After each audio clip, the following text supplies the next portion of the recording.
मी मुख्यमंत्री बनणार हे कधी स्वप्नातही विचार केला नव्हता, मात्र हे केवळ संविधानामुळे शक्य झालंय. फडणवीसांची प्रतिक्रिया. खुलाशाची वाट पहा, लवकरच नवा चेहरा पाहूया. हे मैदान पूर्णपणे प्रत्येक मुंबईकरांचं आहे, कोणा एका व्यक्तीचा नाही. तिरंगा आंदोलनावरून राहुल कनाल यांचा इशारा. नागपुरात होणारा इव्हेंट हा पेड इव्हेंट आहे. संपूर्ण भाजपा हा पक्ष नव्हे तर पेड इव्हेंट. खासदार संजय राऊतांची मुख्यमंत्र्यांच्या जेनझी संवादावर टीका. बाळासाहेबांचे विचार गोठवणाऱ्यांनी आता चिन्ह गोठवण्याची मागणी करणं दुर्दैवी. आम्हाला पुन्हा शिंदेंना मुख्यमंत्रीपदी पाहायचे.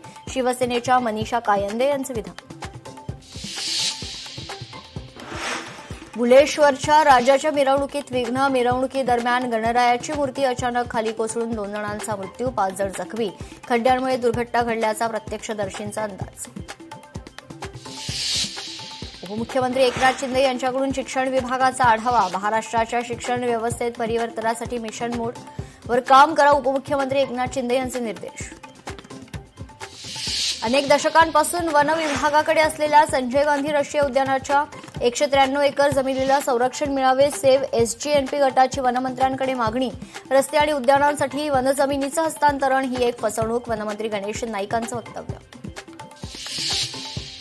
टीडीआर प्रकरणी मंत्र्यांचे एकमेकांवर आरोप, मात्र ठाणेकरांवर कोट्यवधींच्या टीडीआरचा भार. ठाणेकरांच्या प्रश्नांवर मुख्यमंत्री गप्प का? डी दायाबाही कंपनीला दिलेला टीडीआर मुख्यमंत्री स्वाधिकारात का थांबवत नाही? सरकार या टीडीआर प्रकरणी पुनर्विचार याचिका दाखल करणार का?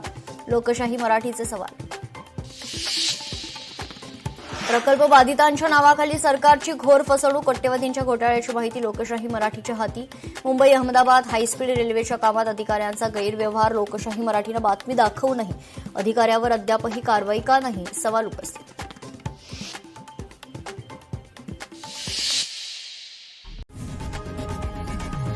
लोकशाही मराठी ऐका, पहा, जागरूक रहा.